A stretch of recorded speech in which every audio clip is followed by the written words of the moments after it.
unsurpassed, penetrating, and perfect Dharma is rarely met with even in 100,000 million kalpas. Having it to see and listen to remember and accept, I vow to taste the truth of the Tathagata's words.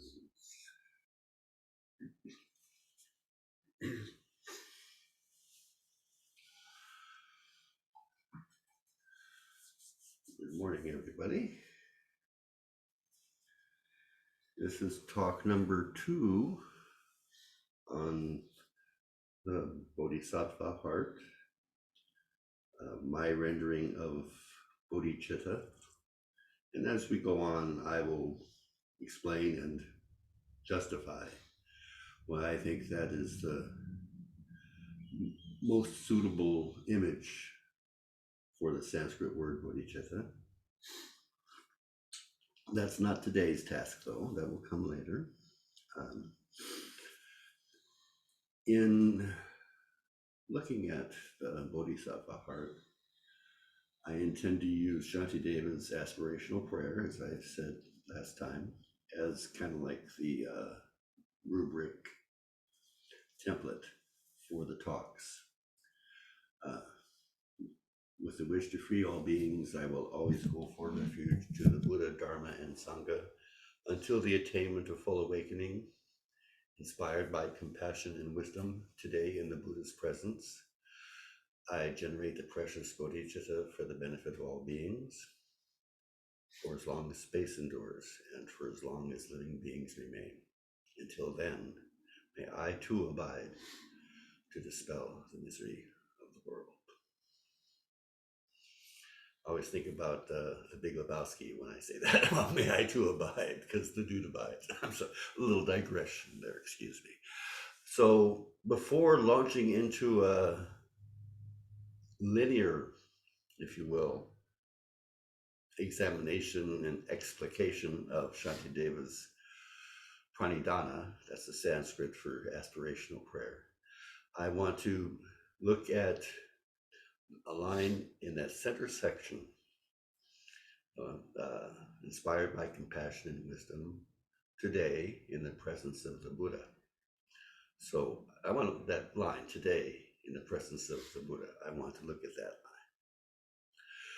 line and try to, what does it mean to be in the presence of the Buddha? I would advocate that when you hear the word today, that you think now, right now, right now, I'm in the presence of the Buddha, and I generate, or I awaken, or I cultivate the heart of the Bodhisattva for the benefit of all beings.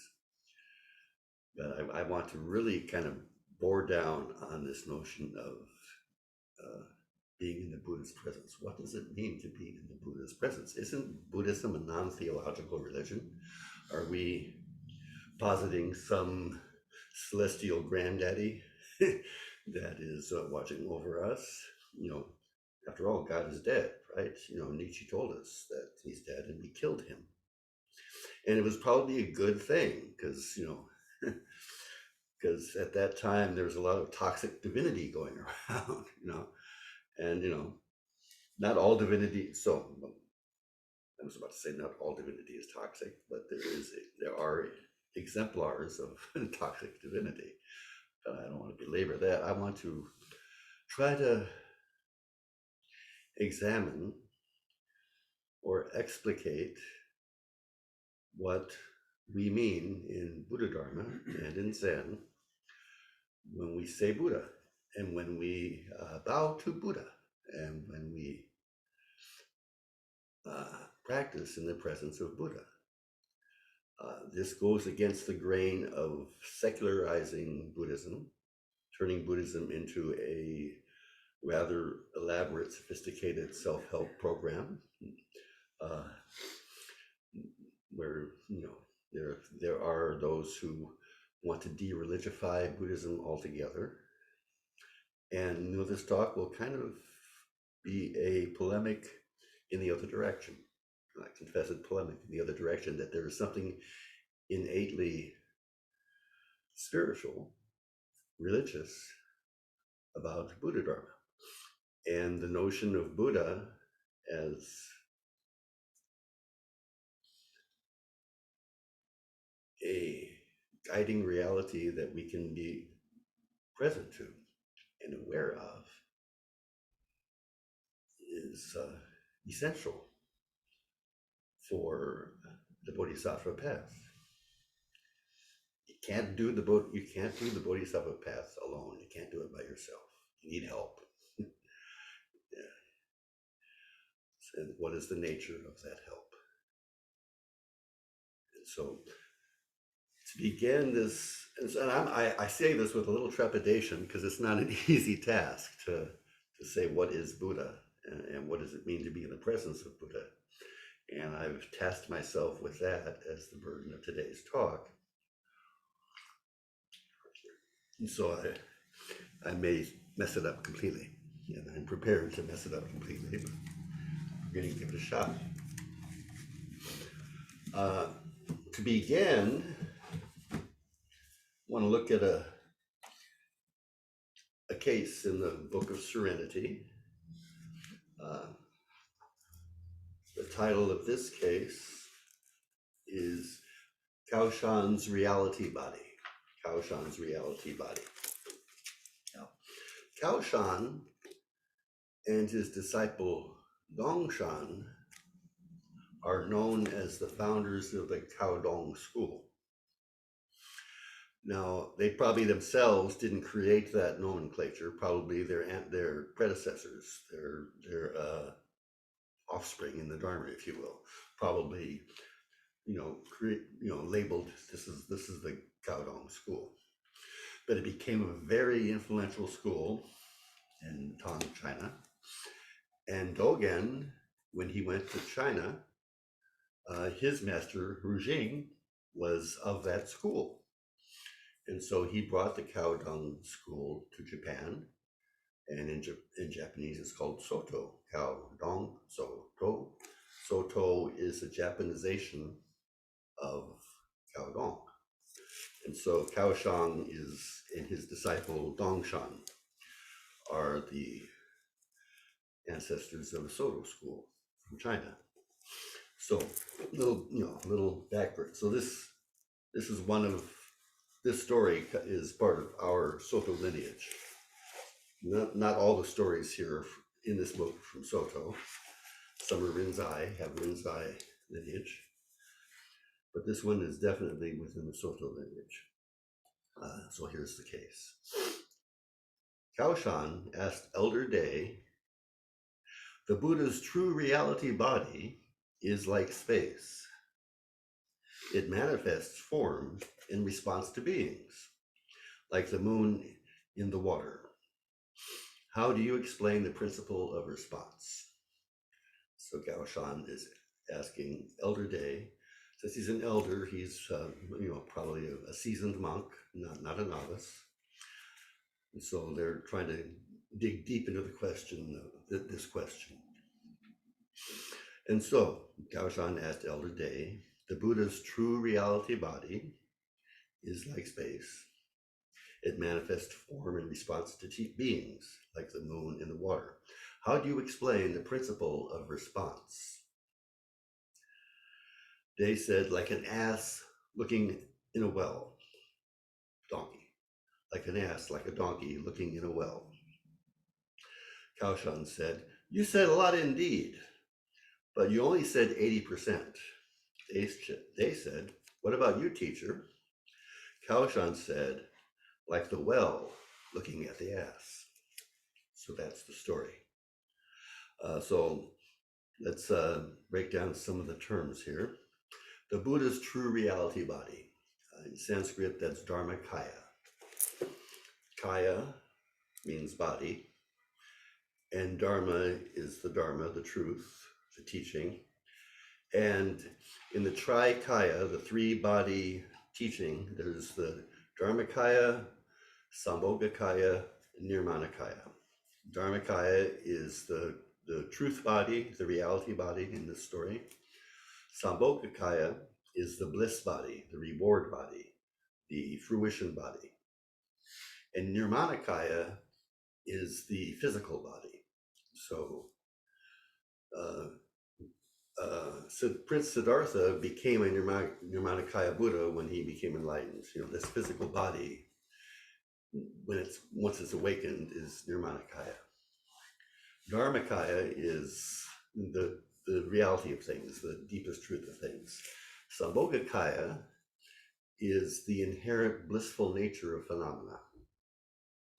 In their own being, freed from illusion, freed from clinging, freed from the bifurcation into self and other, are Mahasukha, great bliss. That's that nature of things is Sambhogakaya Buddha. And so that's the Trikaya system. And the question being asked here is about the Dharmakaya, the true reality body of the Buddha. In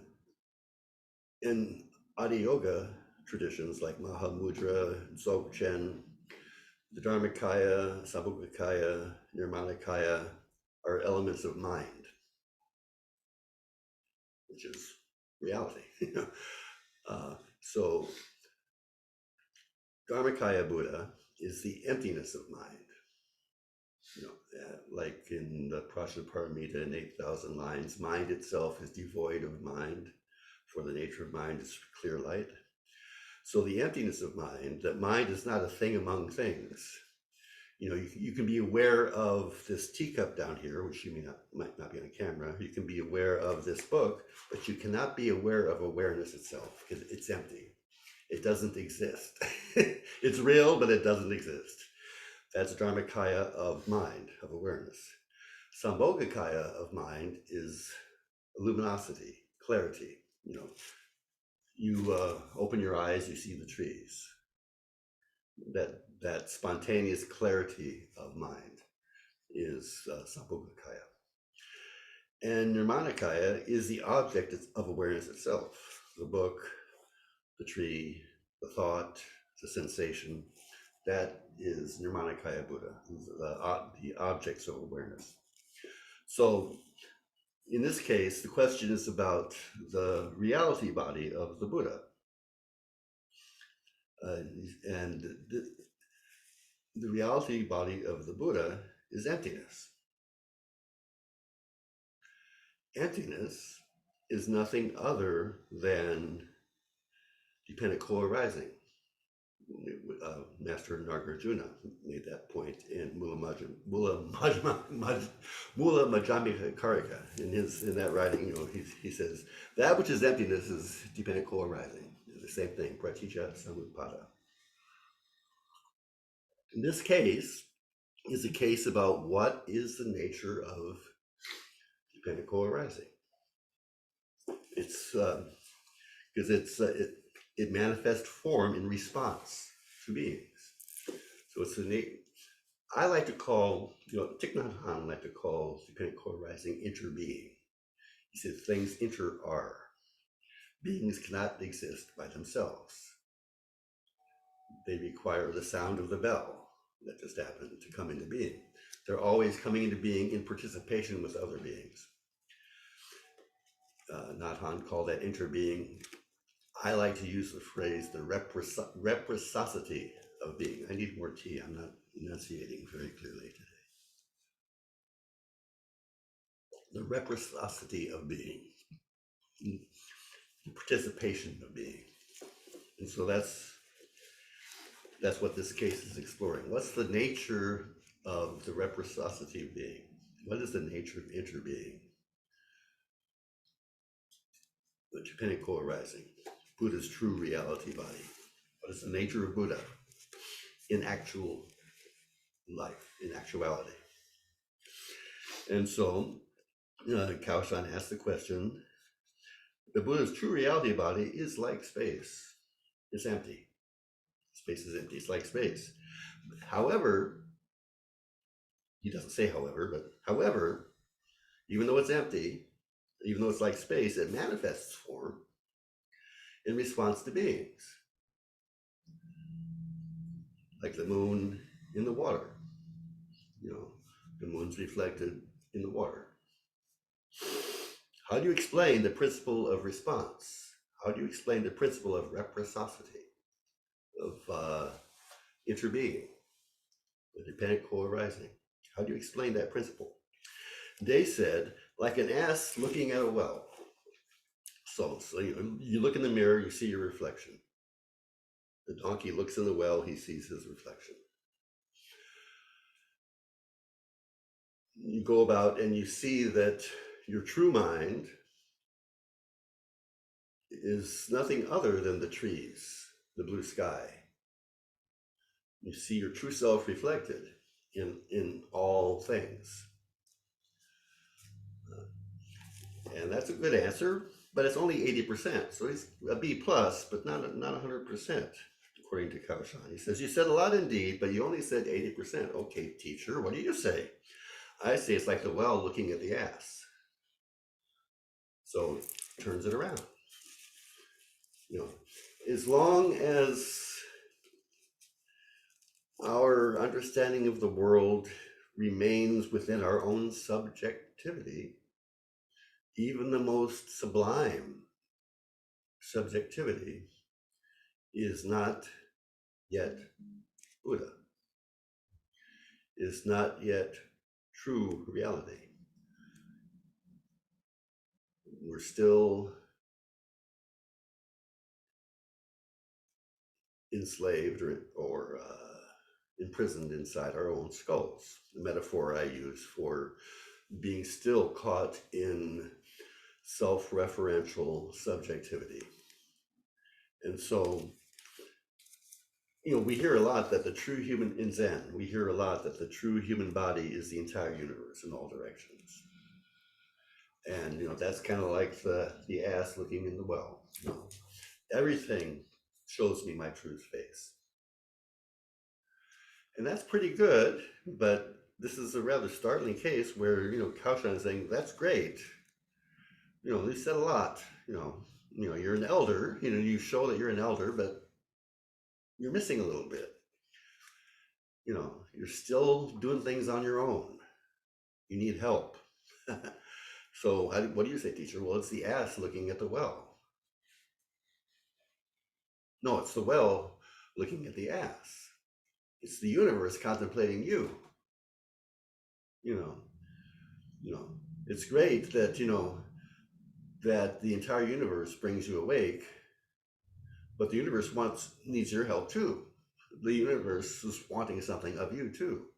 It takes two to tango. It's a two-way street. It's reciprocity of being. It's not something you do on your own, no matter how profound or sublime. So, it takes two to tango. Sometimes you lead, sometimes the universe leads. I've lost my bookmark. And from last week, I made a commitment to try not to lose my place. So, do that for now. So, my going back and looking at this case has a history to it. And in order to, the theme today is, what does it mean to be in the presence of the Buddha? And I think this case is talking about that. To be in the presence of the Buddha means to recognize that the universe contemplates you, as well as you contemplating the universe. And both are true. But the history of this case, I was watching a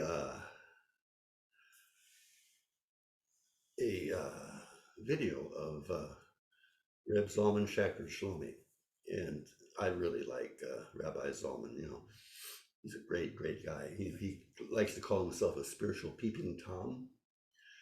And he said, I want to see how other people get it on with God. And so he hangs out with Sufis, he hangs out with Christian monastics and with Buddhists. And so he doesn't, limit his exploration to the Jewish tradition. He's very broad. but he tries to enrich the Jewish tradition by, being this spiritual peeping Tom. And in this particular lecture that I was listening to, he was talking about meditation. And he was talking, he started by talking about the Vipassana meditation, that it can be somewhat, and I'm paraphrasing here, I don't remember his exact words, but I'll try to get the essence. He said that in Vipassana meditation, with all this noting, you note sounds when they come into awareness, you note sensations when they come into awareness, you note thoughts, and and sometimes you note the specificity of the thought, thinking about wanting the bell to ring or something like that, thinking about what we're going to have for lunch today. Thank you, the bell is ringing. But he said that with all this noting in Vipassana, it can get kind of claustrophobic, kind of tight. I would say it's still the ass looking in the well. But he says, if you arouse the longing to be seen, then it can get much more spacious. And he kind of says, it's like saying, oi, God, I've had such a week, let me tell you about it. I know you know, but let me tell you about it. That kind of spirit where you're not sitting alone. But you have this longing to be seen. And then that opens it up. You can still be doing the same method, following the breath, noting what arises, but you also have this, be with me. you be with me. And so I like that a lot, and I incorporated that into my own zazen. Don't forget to wish to be seen. Don't hide. And then later on, I was listening to a lecture of Norman Fisher's. Title was God, Sin, Song, and Meditation, something like that. And it was to a Jewish audience because he teaches Jewish meditation as well as Zen. And in this video, and I listened to it again and I wrote it down verbatim. In this video, he suggests an exercise. And he says, go outside or someplace far in the mountains or somewhere far away where nobody else is around, by yourself, and stand somewhere where you can look far out in the distance. So go someplace like in nature, on top of a mountain, where you have a broad horizon, and say the word you. So go out by yourself in the wilderness or in the forest, and take a broad view of the horizon, and just say the word you. Or even just start talking. Even if you don't use the word you, just start talking out loud.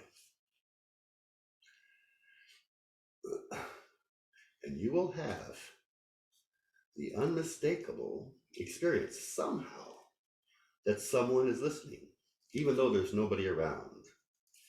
I mean, it's a weird experience because in the speaking is the listening. In the words is the listening. So he suggested this exercise of, just saying you.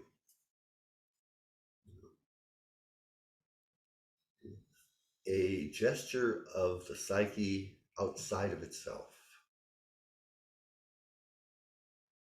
And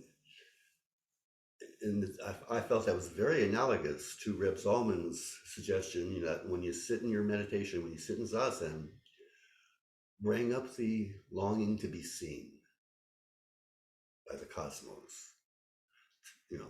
Bring up the longing for the well to look at the ass. And that something shifts. There's a very distinct shift there that is palpable if you do it. If you do it with some measure of sincerity,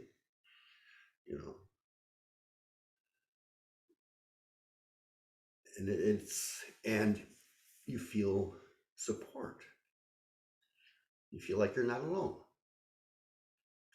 your exile within the prison of the skull ends. You're in the presence of Buddha. That's what it means to be in the presence of Buddha. That simple gesture of saying you. That simple gesture of wanting to be seen. In the fascicle undivided activity, Dogen says the following. A Buddhist practice is to practice in the same manner as the entire earth and all beings. If it is not a practice with the entire earth and all beings, it is not a Buddhist practice. A Buddhist practice is to practice in the same manner as the entire earth and all beings. If it is not a practice with the entire earth and all beings, it is not a Buddhist practice. So that's the same kind of point, the nature of interbeing, the nature of the reciprocity of being, and the same point is made when we take refuges. We say, before all being, entering deeply the merciful ocean of Buddha's way. One student, when he first heard that, thought, wait a minute, does that mean I get to cut in line? I get to go first? That doesn't sound right to me. That's not what it means. It means in our practice, we practice with all beings. We practice with the stones and the trees. There's we need them to be fully human. We need them to be authentic. We need them to free us from our enslavement in the prison of the skull. And they need us to be who they are. That's the prince. And so that is Buddha. That reciprocity of being, that interbeing, is Buddha. Emptiness is praticca samutpada. Emptiness is dependent co-arising. There's no thing called emptiness separate from reality, separate from things. Form is emptiness, emptiness is form, the Heart Sutra says. So this mutual participation is Buddha. It's something different from running around inside your head all the time. Stepping outside of that subject-object mentality, that perpetual self-referential way of living, is to place yourself in the presence of Buddha.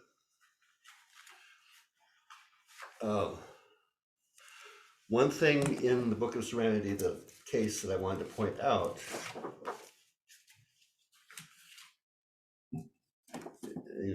is Wansang's comments on the case.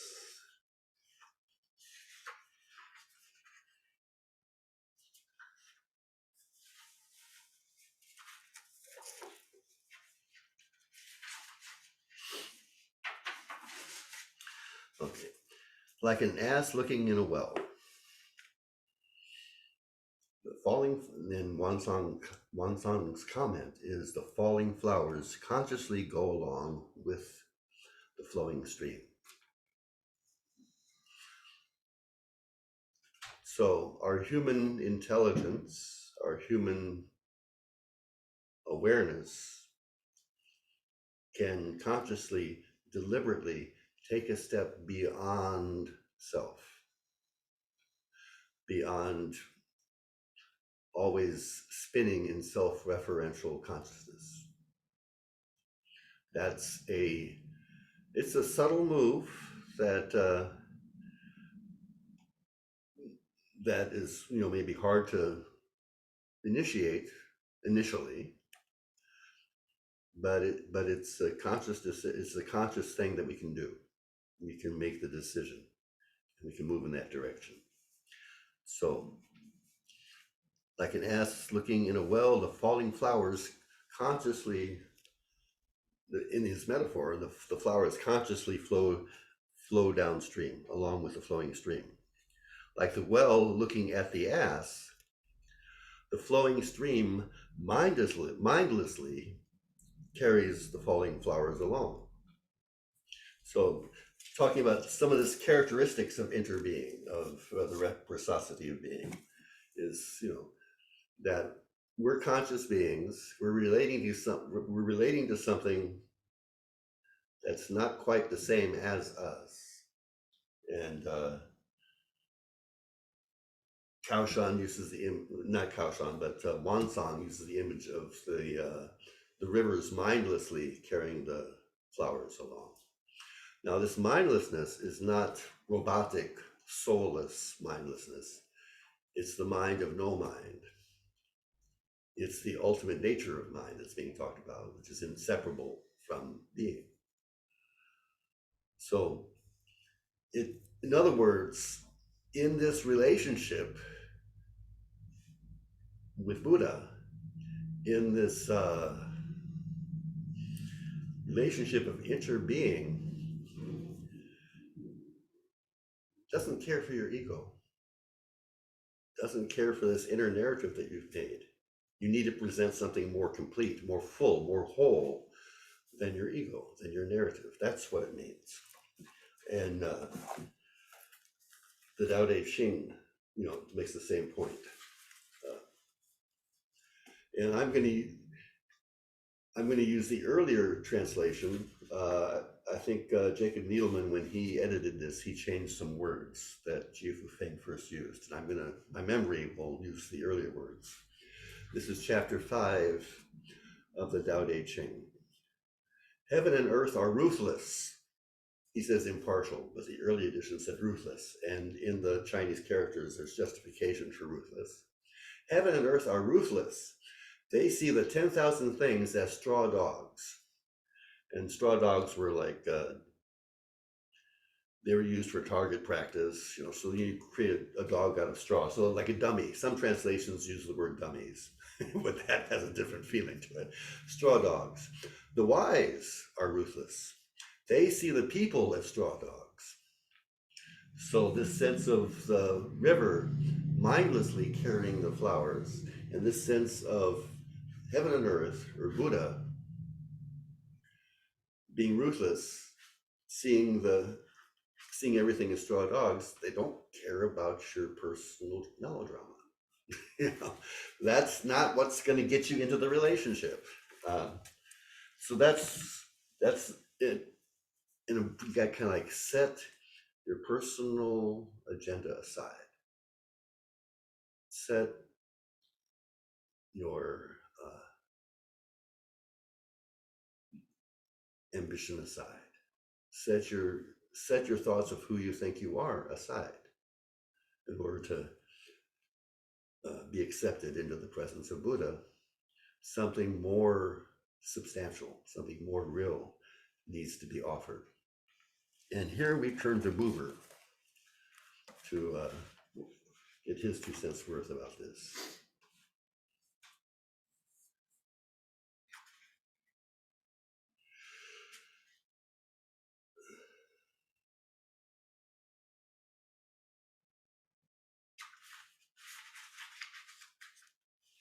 Okay, here it is.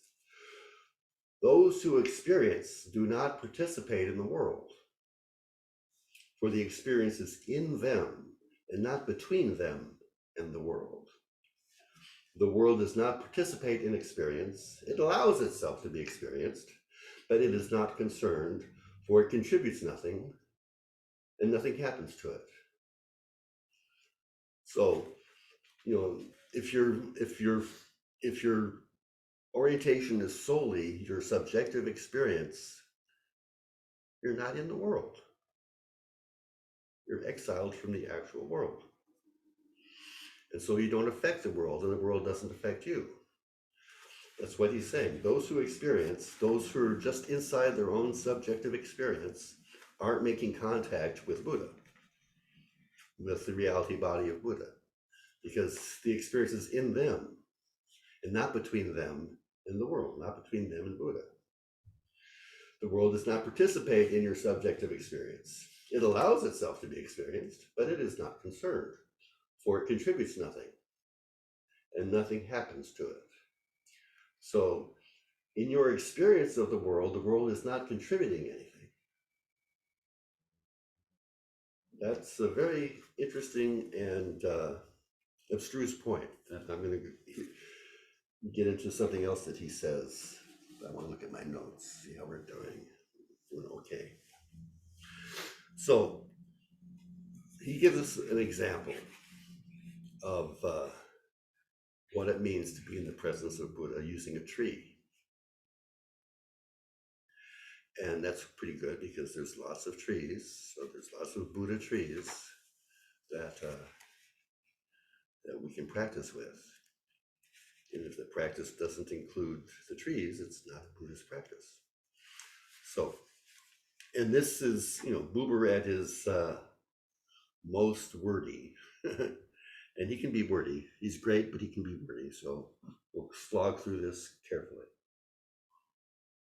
So he talks about a tree. He says, I contemplate a tree. I can accept it as a picture, a rigid pillar in a flood of light in splashes of green traversed by the gentleness of the blue silver ground. So he can see it aesthetically, the beauty of it. I can feel it as movement, the flowing veins around the sturdy, striving core, the sucking of the roots, the breathing of the leaves, the infinite commerce with earth and air, and the growing itself in its darkness. I can assign it to a species and observe it as an instance with an eye to its construction and its way of life. I can overcome its uniqueness and form so rigorously that I recognize it only as an expression of the law, those laws according to which, so the scientific approach, those laws according to which a constant opposition of forces is continually adjusted, or those laws according to which the elements mix and separate. I can dissolve it into a number, into a pure relation between numbers, and eternalize it. So, various ways of treating the tree as an object. Seeing it aesthetically, seeing it biologically, seeing it, mathematically, scientifically, all, treating it as an object of awareness. Throughout all of this, the tree remains my object and has its place and its time span, its kind, and condition. But it can also happen if will and grace are joined, that as I contemplate the tree, I am drawn into a relation. Pratitya samutpada, interbeing. I am drawn into a relation, and the tree ceases to be in it. The power of exclusiveness has seized me. This does not require me to forego any of the modes of contemplation. There is nothing that I must not see in order to see. And there is no knowledge that I must forget. Rather is everything, picture and movement, species and instance, law and number included, and inseparably fused. Whatever belongs to the tree is included, its form and its mechanics, its color and its chemistry, its conversation with the elements and its conversation with the stars, all this in its entirety. The tree is no impression, no play of my imagination, no aspect of a mood. It confronts me bodily. It confronts me bodily. It has to deal with me as I must deal with it, only differently. One should not try to dilute the meaning of the relation. Relation is reciprocity. Does the tree then have consciousness similar to our own? I have no experience of that, but thinking that you have brought this off in your own case, but thinking that this is just in your own subjectivity, must you again divide the indivisible?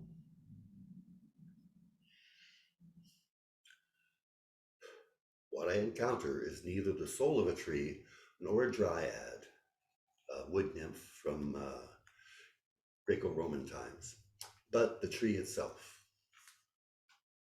This is being in the presence of Buddha, being in the actual presence of that ineffable, unutterable reality of the tree, beyond your imagination of it, beyond your experience of it even, but the being of the tree itself. You encounter it, it encounters you, something happens between you and it. That's being in the presence of Buddha. That's pratitya samutpada, that's interbeing, reciprocity of being. Elsewhere, Buber says, the you encounters me, the tree encounters me, but I enter into a direct relationship to it.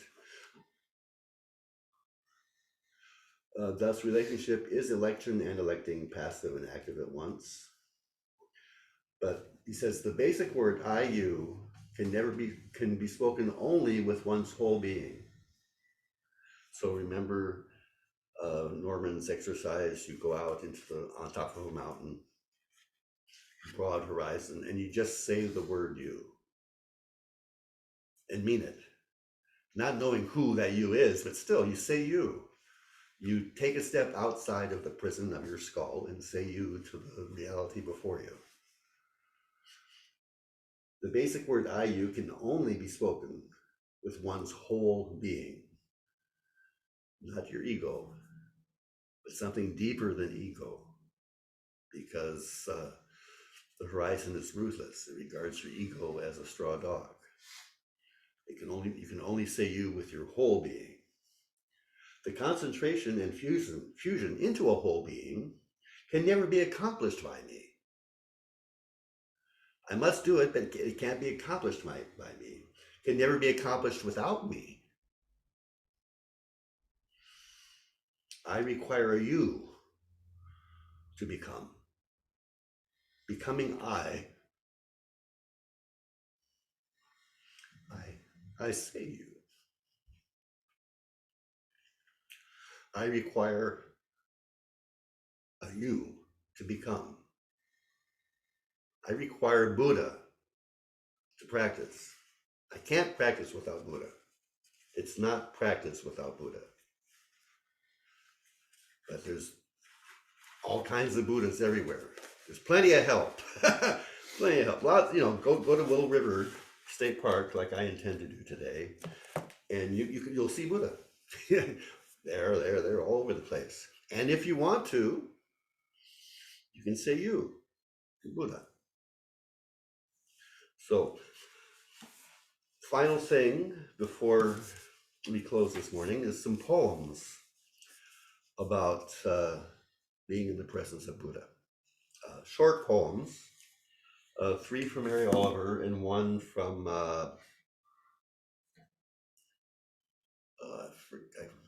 I forget the author's name right now, but it's on my phone. But short poems, 3 from Mary Oliver.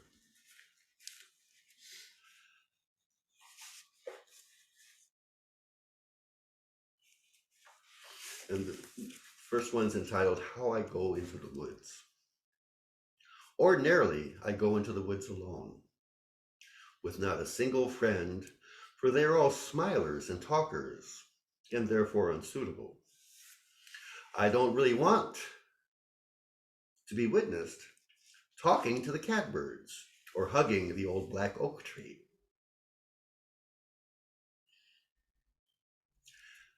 I have my way of praying, as you no doubt have yours. Besides, when I am alone, I can become invisible. I can sit on top of a dune as motionless as an uprise of weeds, until the foxes run by unconcerned.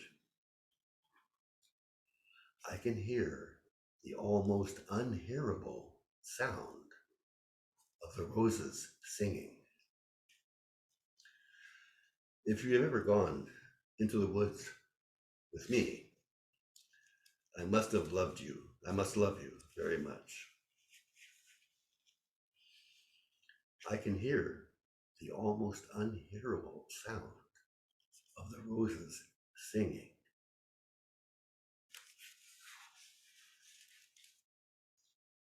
That's the voice of Buddha there.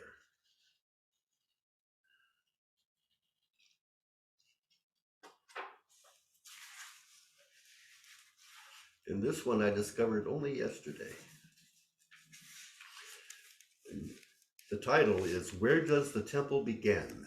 Where does it end? Where does the temple begin? Where does it end? Very good question. There are things you can't reach, but you can reach out to them all day long. The wind, the birds flying away, the idea of God. And it can keep you busy, and it can keep you as busy as anything else, and happier. The snake slides away, the fish jumps like a little lily out of the water and back in. The goldfinches sing from the unreachable top of the tree. I look morning to night. I am never done with looking. Looking, I mean, not just standing around, but standing around as though with your arms open wide. And thinking, maybe something will come, some shining coil of wind or a few leaves from any tree. They're all in on this too.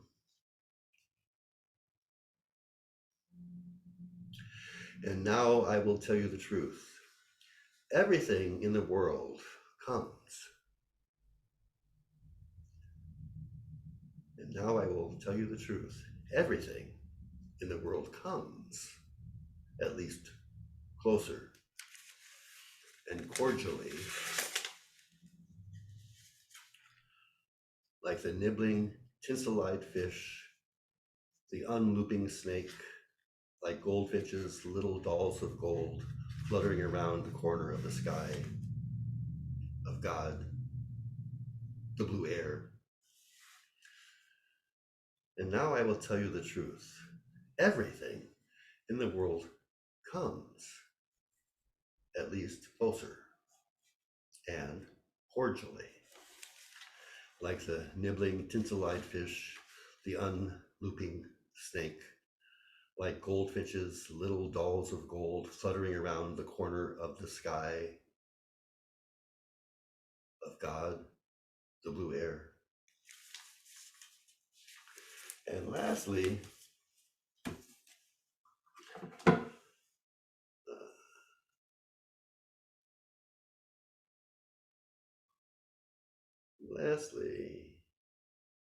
gotta get on the Snowy River Zen Center page.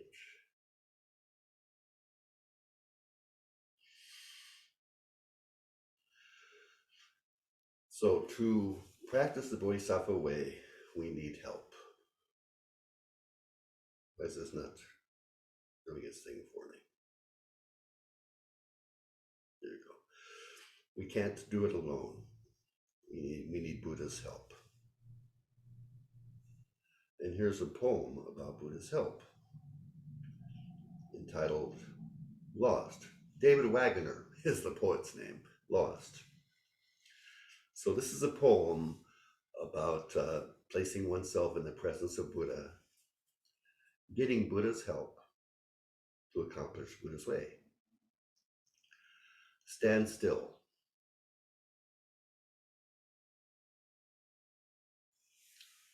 The trees ahead and bushes beside you are not lost. Stand still. The trees ahead and the bushes behind you are not lost. Wherever you are is called here, and you must treat it as a powerful stranger. You must ask permission to know it and be known. You gotta say you must ask permission. You must address it. You must address here and ask permission to know here and be known. The forest breathes. Listen. It answers. I have made this place around you. If you leave it, you may come back again, saying, here.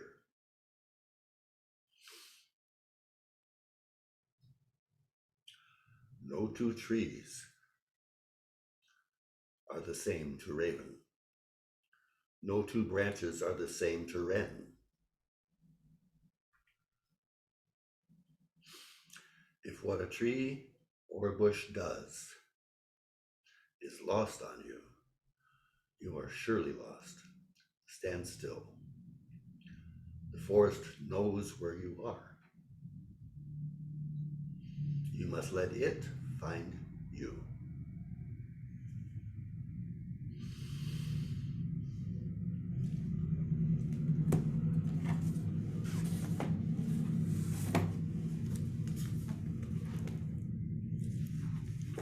Koshan. Did I do it? No, good. The Buddha's true reality body is like space.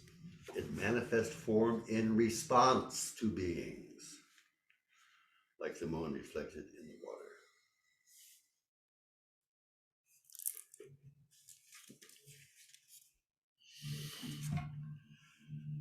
So it is possible to place oneself in the presence of Buddha. It is possible to take a step outside of the prison of the skull. As I say so very often, we've become so adapted to seeing things in terms of self and other. We are so adapted to always generating self-referential awareness that we may not know of any other kind of awareness. But this is a kind of awareness that requires interbeing. It requires all beings. It requires Buddha for it to arise. It's a very palpable shift in awareness. It's a lot like that magic eye phenomenon. You're looking, those magic eye books, you're looking at the page, and there's a splash of color and designs. And then if you shift your focus, a 3D image starts to emerge. A subtle shift of focus where you Dogen's phrase is you allow body and mind to drop away. you allow your predetermined sense of who you are to drop away, and you ask the trees, "Who am I? Hey, you, who am I? Can you help me figure this out?" And then if you learn that step, it's palpable. Buber says the basic word the I of the basic word I it is different from the I of the basic word I you. It's a different quality of being. It's a different ontological being that receives the presence of Buddha. A more full, more complete being. It's a subtle shift, but palpable. And you're not lost anymore. You're home. And you've got lots of support. You've got trees, rocks, a vast blue sky, and human friends too, all helping you on the path. And with this kind of support, you have a chance to realize the vast, limitless love in the heart of the Bodhisattva who's in your own mind stream. Can't do it without Buddha. You need Buddha, but Buddha is abundantly available, so not really a problem.